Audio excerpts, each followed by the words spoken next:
Irmãos, nós estamos trabalhando hoje, vamos começar uma série, o Caminho da Santidade.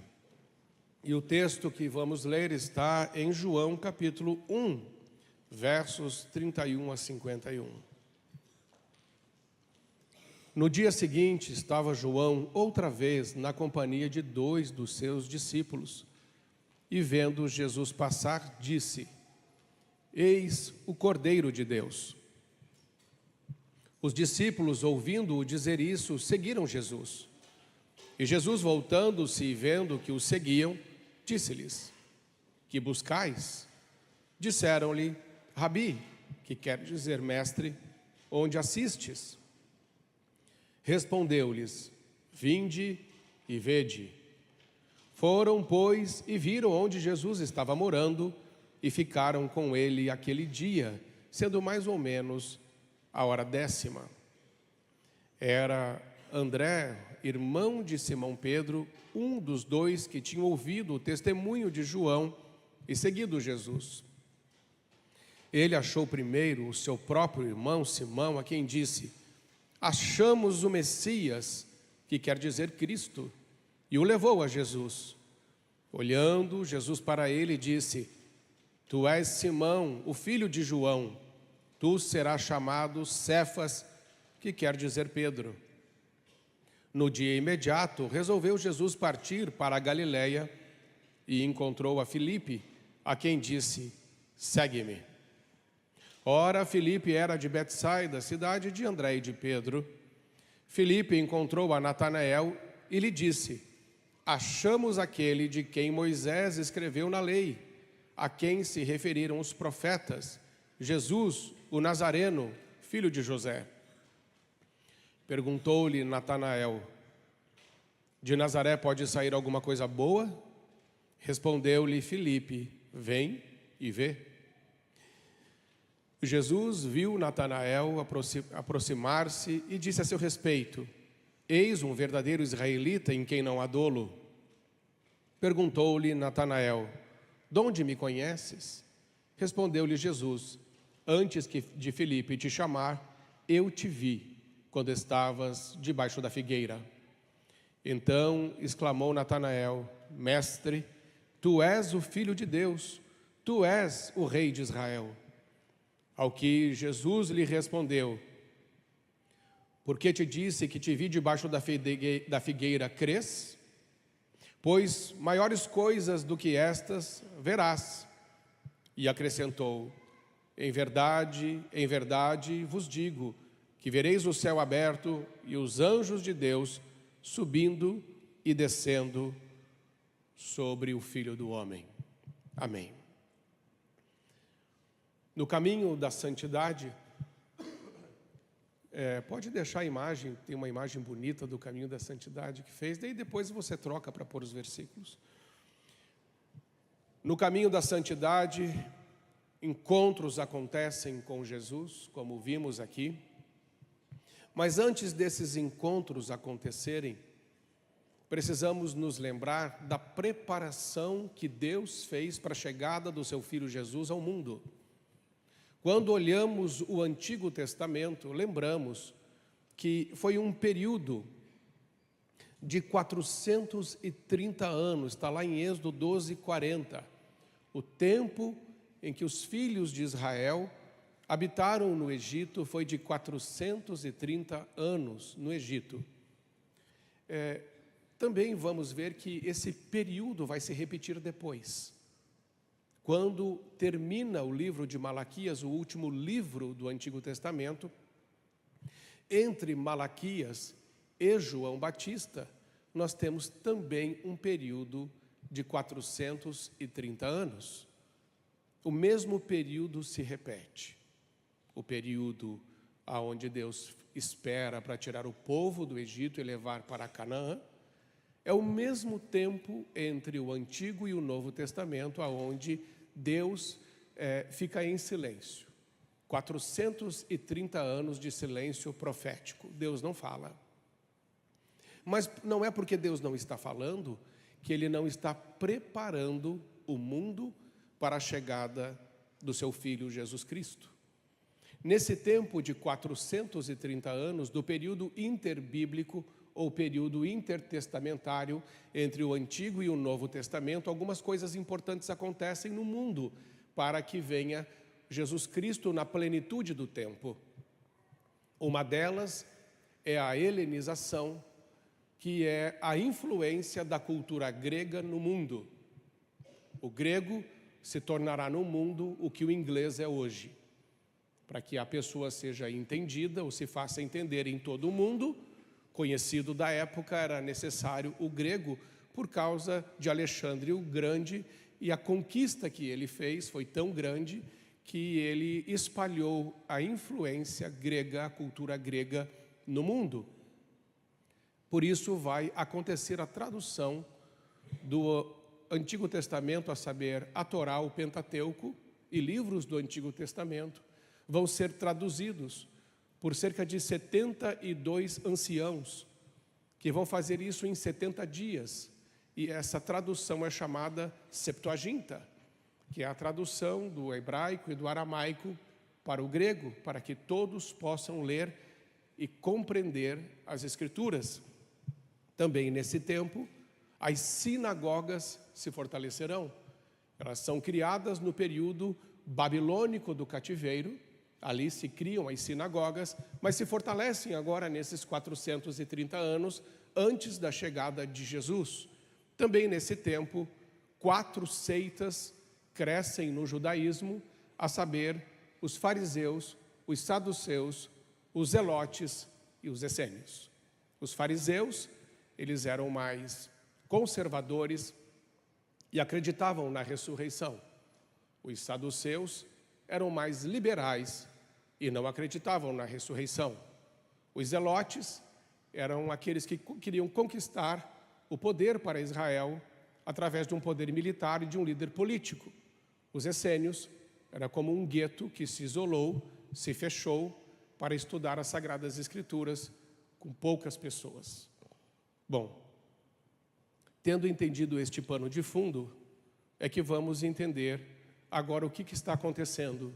O que está acontecendo é que João Batista, que é a voz que clama no deserto, ele está anunciando a palavra de Deus e chamando os homens ao arrependimento, ao caminho da santificação. Esta voz se levanta depois de 430 anos de silêncio de Deus. E o chamado é chamado à santificação, é chamado à vida santa, é chamado à santidade. Dentro deste contexto, o verso 38 vai nos ensinar, vai nos dizer que Jesus, voltando-se e vendo que o seguiam, quem estava seguindo Jesus? André e João. André e João eram discípulos de Jesus. E Jesus vai dizer, que buscais? O que vocês querem? E eles vão dizer, Senhor, onde é que o Senhor mora? Lembrando que lá em João capítulo 1, verso 29, João Batista já havia dito antes a todos os seus discípulos, eis o Cordeiro de Deus, está lá em João 1, 29, pode pôr João 1, 29, eis o Cordeiro de Deus, eis aquele que tira o pecado do mundo. Mas João vai repetir de novo, e os discípulos agora vão começar a seguir, não mais João Batista, mas vão começar a seguir Jesus. Porque João Batista apontou para o Cristo e disse, é Ele que vocês devem seguir, é Jesus, não é mais a mim. É necessário que Ele cresça e eu diminua. E essa talvez seja uma primeira lição para esta manhã. É necessário que eu e você façamos a mesma coisa que João Batista. Além de anunciarmos a santificação, de profetizarmos a palavra de Deus, de multiplicarmos o evangelho da graça e de vivermos a palavra de Deus, além disso, é necessário que eu e você apontemos para Cristo, dizendo às pessoas, eis o Cordeiro de Deus, eis aquele que tira o pecado do mundo, porque o pecado é aquilo que pode matar o homem de forma definitiva. E Jesus é aquele que também de forma definitiva tem o poder de tirar o pecado do mundo, ou seja, da vida daquele que o confessa como o único e suficiente Senhor e Salvador. E eles dizem: onde assistes? Que seja, aonde o Senhor mora? O que eles estão buscando com Cristo? Intimidade, estar perto dEle, conhecê-lo melhor.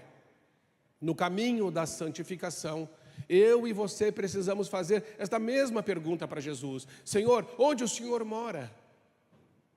Eu quero ter intimidade, eu quero te conhecer melhor. Antes eu estava seguindo João Batista, mas João Batista apontou para o Senhor e disse acerca do Senhor que o Senhor é o Cordeiro de Deus, é aquele que tira o pecado do mundo. Senhor, onde o Senhor vai? Eu quero ir. Aonde o Senhor for, eu irei atrás. Eu quero aprender do Senhor. No caminho da santificação, precisa haver um desejo em nossos corações de seguirmos a Cristo onde quer que Ele vá, e um coração humilde para aprender dEle os seus santos ensinamentos. Amém? Eles foram, e nós não sabemos se foram, para pedir a remoção dos pecados pelo Cordeiro de Deus, ou a salvação completa e gratuita, ou a entrada no reino, ou ainda uma paz que excede todo entendimento, a libertação da opressão e da prisão e das obras do diabo, a cura de uma enfermidade. Não importa. Aquele que segue a Cristo sabe que Jesus Cristo é poderoso para fazer qualquer uma destas coisas. Mas o meu desejo deve ser: Senhor, eu quero estar onde o Senhor está. A segunda lição que nós aprendemos nesse texto, além de buscarmos a intimidade, é que o caminho da santificação nos leva ao encontro pessoal com Jesus. E esse encontro pessoal com Jesus torna o encontro inesquecível. Irmãos, é importante dizer isso. Um encontro com a religião, um encontro num culto, um encontro numa vigília, um encontro em orações, podemos esquecer o que foi dito, o que foi pregado. Posso esquecer até o que eu pedi a Deus, posso esquecer tudo. Porém, um encontro com Cristo é inesquecível. Sobretudo o primeiro encontro, aquele encontro que marcou a nossa vida num antes e um depois de Cristo.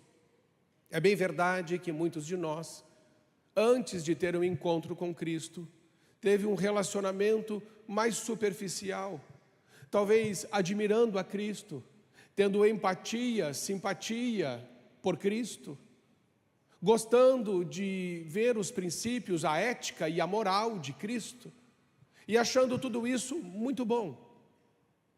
Mas tudo isso é diferente de um encontro pessoal e transformador com a pessoa do nosso Senhor Jesus Cristo. Quando o conhecemos, a nossa memória é marcada como que a fogo, e nós não esquecemos mais do dia que tivemos um encontro pessoal com o Salvador, a saber, Jesus Cristo, nosso Senhor. Nós não esquecemos. Não é verdade? Você lembra o dia em que você teve um encontro pessoal com Jesus? Aquele dia em que você foi transformado pelo poder e pela presença de Jesus? O verso 38 diz: respondeu-lhes: vem e vede. Foram, pois, e viram onde estava Jesus morando, e ficaram com ele aquele dia, sendo mais ou menos a hora. Por que João fala isso? Já parou para pensar? Por que esse detalhe da hora 10ª?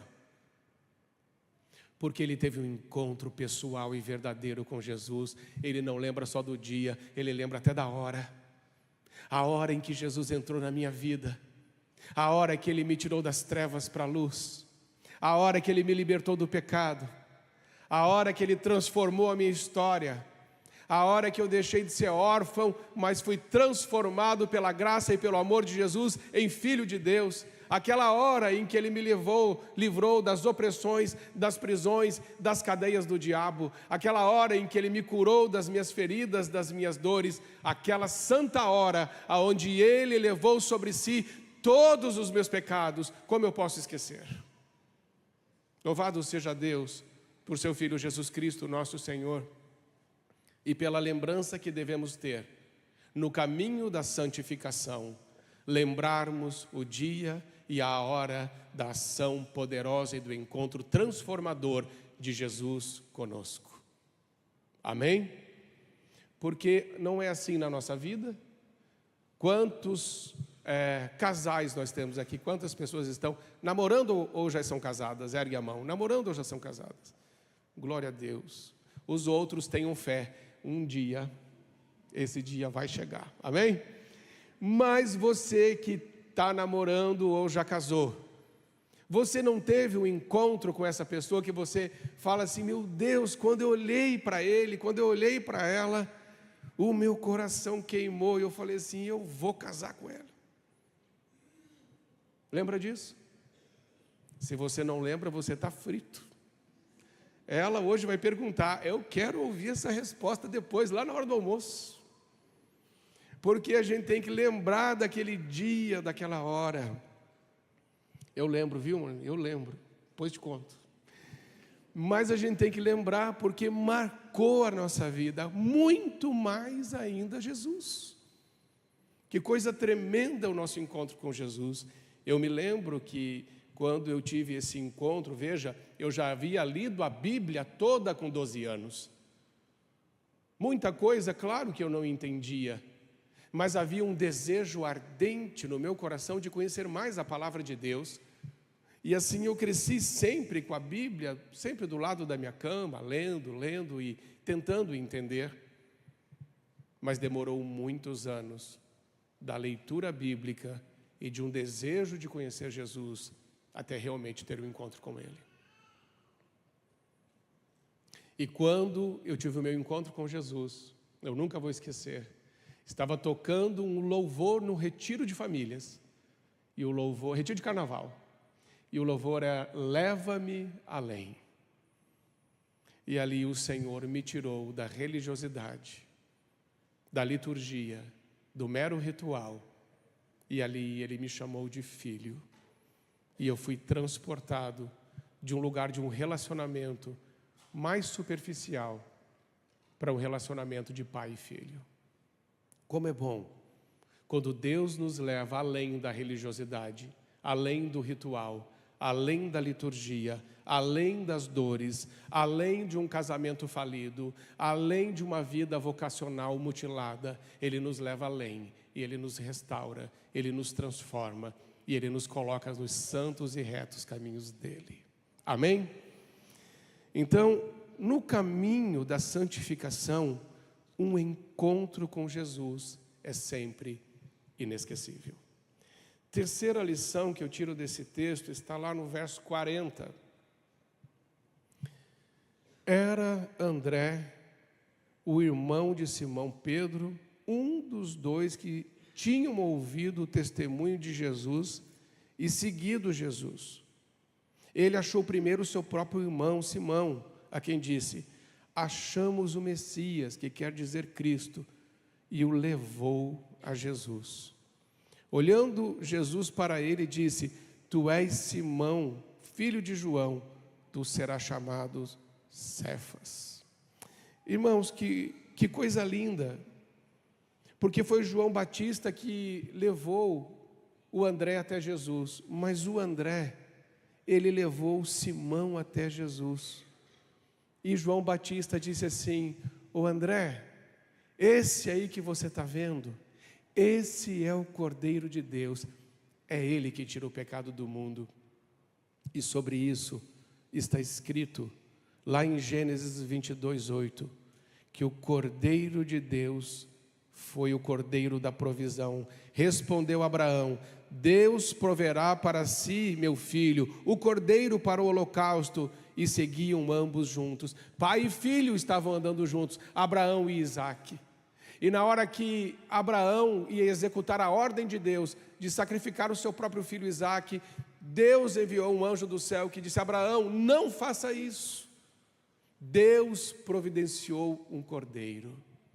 O Cordeiro de Deus é o cordeiro que foi providenciado por Deus para substituir Isaque, ou seja, nós. a fim de que morresse o Filho de Deus para nós não morrermos. E naquele sacrifício substitutivo, naquele sacrifício aonde Deus manda tirar o Isaac e coloca o filho dele simbolicamente ali como o cordeiro da provisão, André estava entendendo que quando João Batista estava apontando para Jesus, ele não estava só apontando para o Cordeiro de Deus que tira o pecado do mundo, mas já era aquele Cordeiro que fora anunciado no Antigo Testamento, lá em Gênesis 22, que é o Cordeiro de Deus que vem para substituir eu e você, para que possamos viver o caminho da santificação. Mas também quando apontou, ele apontou para o Cordeiro não só que Abraão falou que Deus proverá, mas o Cordeiro que Isaías disse que seria morto e imolado em nosso lugar. Isaías 53:7 diz: ele foi oprimido e humilhado, mas não abriu a boca. Como cordeiro foi levado ao matadouro, e como ovelha muda perante os seus tosqueadores, ele não abriu a boca. O Cordeiro de Deus foi o Cordeiro que foi morto sem abrir a boca para nos acusar de nada. Ele foi em silêncio, porque ele estava levando sobre si os nossos pecados. E quando Jesus abre a boca lá na cruz para falar alguma coisa, uma das coisas que ele vai dizer, das 7 palavras que ele disse na cruz é: Pai, perdoa-lhes, eles não sabem o que fazem. Aquele cordeiro que João Batista estava apontando para André, é o cordeiro que foi como uma ovelha muda para morrer em nosso lugar, sem abrir a boca para fazer qualquer acusação contra nós. Ao contrário, ele leva sobre ele todos os nossos pecados. Louvado seja o Senhor Jesus Cristo, que em silêncio morreu por todos nós.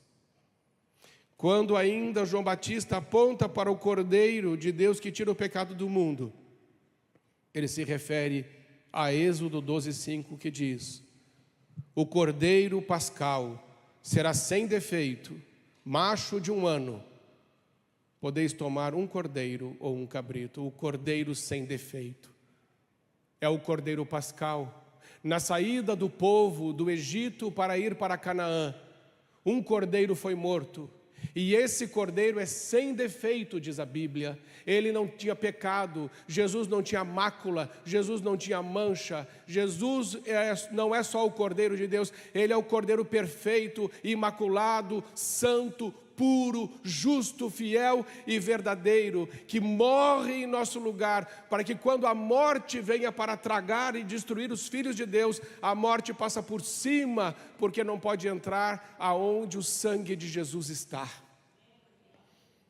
Esse é o Cordeiro de Deus, que João Batista está anunciando no deserto, e está anunciando para os seus discípulos, para André e para João.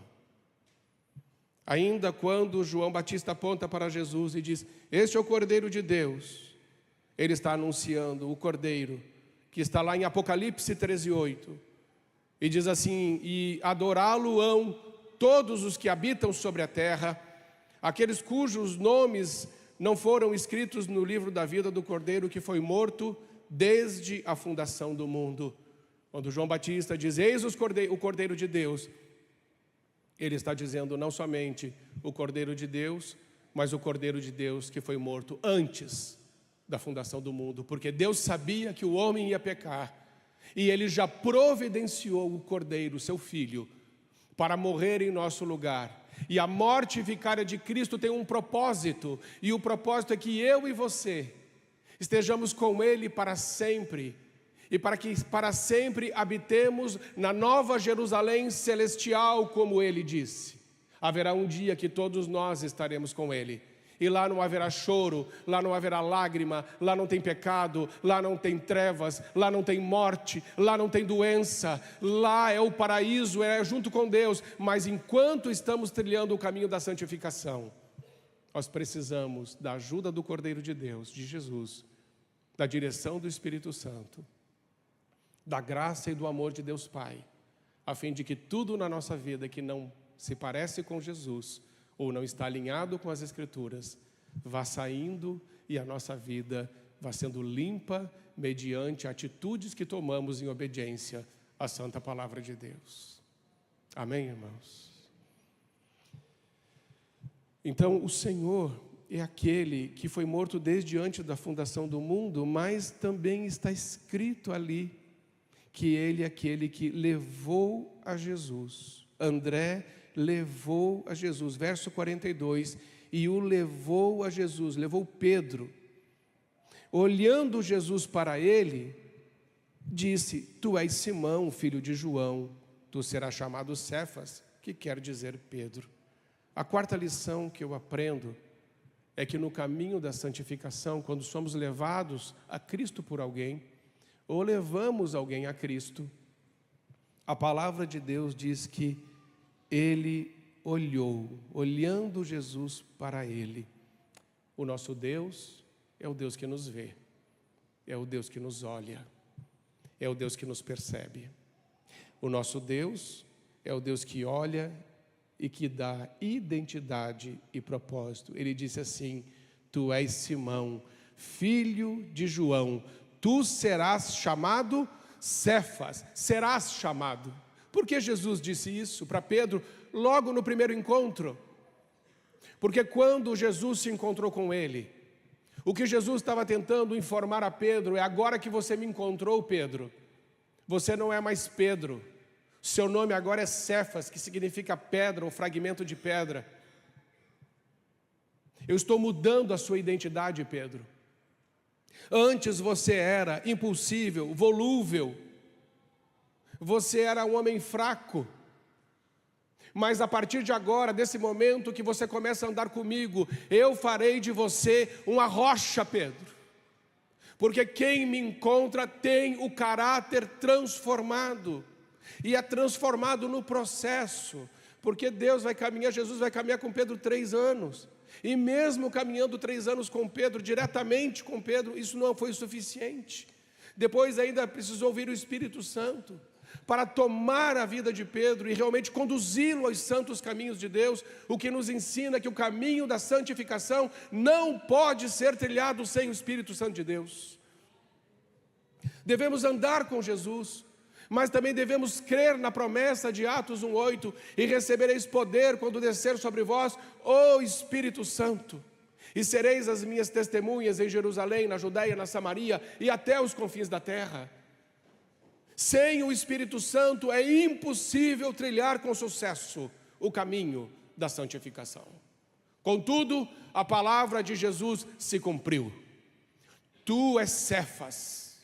Eu lembro, irmãos, que depois que entreguei a minha vida a Jesus, antes até de entregar a minha vida a Jesus, foi bem no começo da minha caminhada, aonde realmente tive um encontro com Cristo, 2 pastores foram na minha casa, e um deles disse, acho que a Márcia vai lembrar, ele falou assim: você tem um chamado, e você está negligenciando esse chamado. Você sabe que Deus, isso e aquilo. E eu sabia que aquele homem estava falando era verdade. Porque quando nós nos encontramos com Deus, Deus pode usar também pessoas para dizer: olha, Deus tem sim um plano para a sua vida. E você vai saber se aquela pessoa está falando a verdade, se aquilo já estivesse lá no seu coração, e Deus está confirmando, através daqueles lábios, que o tempo de você procrastinar, o tempo de você esperar, o tempo de você prorrogar, o tempo de você deixar para depois, acabou. Chegou a hora.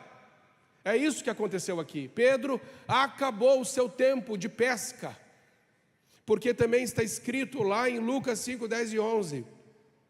Disse Jesus a Simão: não temas, doravante serás pescador de homens.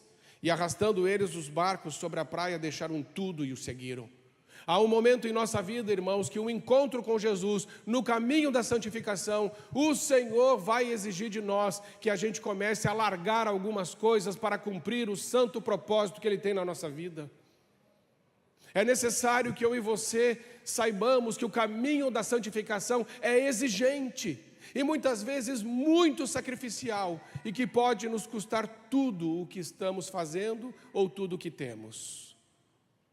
Mas vale a pena. É interessante observar que Pedro era empresário de pesca e quando ele teve esse encontro com Jesus ali no seu trabalho, a palavra de Deus vai dizer que ele tinha tentado pescar a noite inteira e não pescou nada. Ele fracassou completamente ali no seu trabalho, ele estava limpando as redes. Então Jesus chega na beira da praia, começa a pregar logo pela manhã, bem cedinho. E aí ele vê o barco de Pedro, entra no barco de Pedro, prega a palavra. E aí chama Pedro e eles entram no barco e acontece um milagre tremendo. E o milagre é tão tremendo que o barco de Pedro quase afunda de tanto peixe que vem, lembrando que ele não tinha pego nada a noite toda. E agora com Jesus em seu barco, o seu negócio prosperou de uma forma que nunca havia prosperado na vida toda de Pedro. E é interessante, irmãos, talvez eu e você pensássemos assim: puxa, o meu negócio nunca prosperou tanto. Agora é que o meu negócio vai para frente. Agora eu vou comprar mais um barco. Porque Jesus está abençoando. Mas Jesus o abençoou para que ele cresce, não para que ele continuasse o seu negócio. O dia que o negócio de Pedro mais prosperou foi o dia que Jesus disse: sai desse negócio. Olha que coisa interessante. Como Jesus nos coloca em crise, em conflito. O dia que ele ia ganhar mais, que ele ganhou mais dinheiro, não sei o que ele fez com esse dinheiro, mas o dia que Pedro ganhou mais dinheiro no seu negócio, de forma sobrenatural, foi o dia que Jesus falou assim: então, acabou. Você vai pescar gente agora. Pode largar aí. Mas, Senhor, essa peixarada toda, vamos fazer como é que é? Uma muqueca. Para todo mundo aqui da Palestina, com seus peixes. Acabou. No caminho da santificação, nós temos discernimento para entender como as bênçãos de Deus devem se desdobrar na nossa vida. Infelizmente, tem pessoas sendo abençoadas e ainda se tornam mais presas ao mundo, ao invés de largarem as redes e dizerem: Senhor, eis-me aqui, faça-se em mim segundo a tua palavra. Interessante, não é? Nós construímos muitas vezes, irmãos, narrativas das bênçãos que recebemos, narrativas convenientes, a fim de continuarmos no comodismo e no conforto, porque não queremos largar o nosso barco e nem as nossas redes, porque andar com Jesus não há nenhuma segurança humana. Ele vai fazendo, você tem que confiar. Mas saiba que, assim como Jesus chamou Pedro para ser um pescador de homens, Deus chamou você na sua vocação para ser pescador de homens e pescadora de homens. Na sua vocação. Deus não quer que você largue a sua vocação para virar pastor, provavelmente. Deus não vai fazer todo mundo pastor. Deus chamou alguns, mas outros Deus vocacionou como médico, advogado, dentista, fotógrafo, jornalista, psicólogo, advogado, já falei? Advogado é de Deus também. Professor. E ali você vai ser aquele instrumento de Deus. Mas com o cuidado de que sua vocação glorifique a Deus. Amém?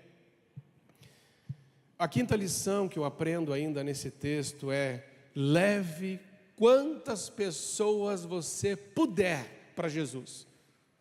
Tantas quantas você puder, leve para Jesus. Não se acanhe, não se intimide, não se desencoraje. Leve as pessoas para Jesus. A palavra de Deus ensina que André levou Pedro. Mas você sabe quem é que levou também aquele menino com 5 pães e 2 peixes? Sabe quem levou aquele menino para Jesus? Foi André. E quando o ministério de Jesus já estava bombando, quem levou os gregos para Jesus foi André também. André pode não ser tão relevante quanto Pedro ali nos 12. O Pedro assume a liderança, o Pedro tem mais evidência, o Pedro é o homem mais velho, mas o André foi o que mais levou ali pessoas para Jesus. Ele cumpriu o seu papel, ele cumpriu sua vocação. Deus não chamou todo mundo para ser Pedro. Deus também chamou muitas pessoas, todos nós, para sermos como André, na simplicidade, talvez não ocupando uma posição tão proeminente, tão em evidência, mas ali nos bastidores, orando e levando pessoas para Jesus. Porque essa é a melhor coisa que nós podemos fazer nessa vida, é levar pessoas até os pés de Jesus, porque ali está a salvação. A sexta lição que eu aprendo é que Jesus conhece o nosso interior e Ele nos vê debaixo das nossas figueiras. Verso 48. Perguntou-lhe Natanael: de onde me conheces? Respondeu-lhe Jesus: antes de Filipe te chamar, eu te vi, quando estavas debaixo da figueira. Irmãos, isso aqui mudou o coração de Natanael. Natanael é o Bartolomeu. Para quem não sabe, Natanael é o apóstolo Bartolomeu. Mas João chama de Natanael, porque Bartolomeu não é nome. Bar significa filho, Tomeu é Toumai. Bartolomeu, filho de Toumai. João não o chama de filho de fulano, João o chama pelo nome. Seu nome é Natanael. Então, o apóstolo Bartolomeu é Natanael, filho de Tomai. É assim que João o chama. Muito importante isso, irmãos. Natanael tem nome e João o chama pelo nome, sua identidade, seu nome profético. Ele é um presente de Deus, ele é dado por Deus. É isso que é Natanael. E o Senhor Jesus diz assim: eu te vi, Natanael. E Natanael estava muito resistente. Por quê? Porque ele era incrédulo? Não, porque ele era muito crédulo. Alguns comentaristas, de forma equivocada, dizem: não, Natanael era incrédulo, Natanael era resistente, porque ele meio que enquadra Jesus. O senhor me conhece? De onde o senhor vem? Não é nada disso. É que Natanael era estudioso, e ele sabia que não existia nenhuma profecia acerca do Messias em Nazaré. Natanael não tinha sido informado que Jesus nasceu em Belém. Essa informação não chegou para Natanael. Então, naturalmente, ele ofereceu alguma resistência. E quando se acrescentou ainda filho de José, Natanael ficou ainda mais resistente. Mas isso não quer dizer que ele ficou resistente porque ele era incrédulo. Muito pelo contrário, ele criou uma resistência porque ele tinha conhecimento das Escrituras, porém não tinha as informações exatas sobre Cristo. E aqui tem uma lição para nós: nós precisamos ter as informações certas sobre Cristo, porque está escrito: pecais por não conhecer as Escrituras e nem o poder de Deus. Natanael poderia ter pecado, mas ele não cometeu pecado porque ele estava ignorante acerca do nascimento, do local da natalidade de Cristo. Mas Jesus diz para ele: eu te vi quando estava debaixo da figueira. Os judeus iam debaixo da figueira muitas vezes para meditar, para fazer uma reflexão e para conversar com Deus. Cada um descansava debaixo da sua figueira. Aliás, figueira, videira e oliveira era comum ter na casa dos judeus, esses três. E esses três são figuras do povo de Israel: figueira, oliveira e videira. Na figueira, abre parênteses, é o Gênesis capítulo 3 que vai nos ensinar que Adão e Eva foram pegar para se cobrir depois do pecado folhas de figueira. A figueira está presente desde o início. Desde o início. Abacuque vai dizer: ainda que a figueira não floresça. O Zaqueu também sobe em cima de uma figueira. O sicômoro era uma figueira brava, mas era uma figueira. E aqui o Natanael está debaixo da figueira. O que ele está fazendo? Ele está falando com Deus. E aí o próprio Deus, Jesus, chega e fala assim: ô Natanael, eu te vi. Eu sei das angústias do seu coração. Eu sei o que você estava conversando comigo lá debaixo da figueira. Eu sei quem você é. Eu conheço as suas dores. Eu conheço o seu vazio existencial. Ô Natanael, eu sei realmente a causa dos seus sofrimentos. Também sei que você é um homem bom, porque Jesus diz acerca dele: ô Natanael, você é um verdadeiro israelita em quem não há dolo. E que difícil dizer isso de alguém, mas Jesus pôde dizer isso acerca de Natanael. Que homem de Deus! E quando Natanael ouve essas palavras de Jesus, veja que encontro marcante que ele teve com Jesus, como eu falava antes, um encontro que é divisor de águas. Ele vai responder assim, verso 49, então exclamou Natanael, mestre, tu és o Filho de Deus, tu és o Rei de Israel. Ao que Jesus respondeu, por que te disse que te vi debaixo da figueira, crês? Pois maiores coisas do que estas verás. Que coisa tremenda, irmãos. Eu creio, irmãos, que quando fazemos o caminho da santificação, não conhecemos somente a Cristo, mas temos uma promessa da parte do Senhor, que viveremos coisas maiores e melhores com Ele. Amém? Então, no caminho da santificação, eu e você precisamos colocar o nosso coração diante de Deus e dizer, Senhor, fala comigo. Assim como o Senhor falou com esses grandes homens do passado, fala comigo e ensina-me a trilhar esse santo caminho, aonde eu diminuo e o Senhor cresce, aonde eu sou fraco, mas o Senhor é forte, aonde eu sou pobre, mas na minha pobreza posso enriquecer a muitos, porque tenho em meus lábios a palavra da salvação, aonde levo pessoas, não à dor, não ao pecado, nem ao abismo, mas levo pessoas aos pés de Jesus. Ensina-me, Senhor, a ser alguém que anda e trilha o santo caminho da santificação. Amém? Que Deus nos abençoe e nos ajude nesse caminho, que possamos andar nesse caminho e discernir no Senhor sobre aquilo que fazemos. Nunca deixe que uma bênção de Deus impeça você de se entregar ainda mais. Muitas vezes uma bênção de Deus pode atrapalhar nossa vida, porque a gente não discerniu o porquê da bênção. Toda a bênção tem propósito. Amém? Quando Jesus multiplicou os peixes, aquilo era dinheiro. Tem propósito. E Pedro foi obediente. Por isso Jesus disse, no caminho da santificação, não podemos servir a dois senhores, mas sempre a Jesus. Assim, irmãos, que esse domingo seja um domingo de santificação para todos nós, de alinhamento para todos nós, que na nossa mesa hoje tenha muita alegria, churrasco, umas bananas, né, também. Tudo aquilo que Deus tem para a nossa vida, que possa acontecer. Irmãos, nossa família não é perfeita, mas o nosso Deus é perfeito. E o que é imperfeito na nossa casa, aquele que é perfeito pode melhorar. Amém? Então, não permita que às vezes uma coisa ou outra que aconteceu tire você do caminho da santificação ou roube a alegria que você tem de ter Jesus em sua casa. Vamos ficar em pé, vamos orar, agradecer ao Senhor.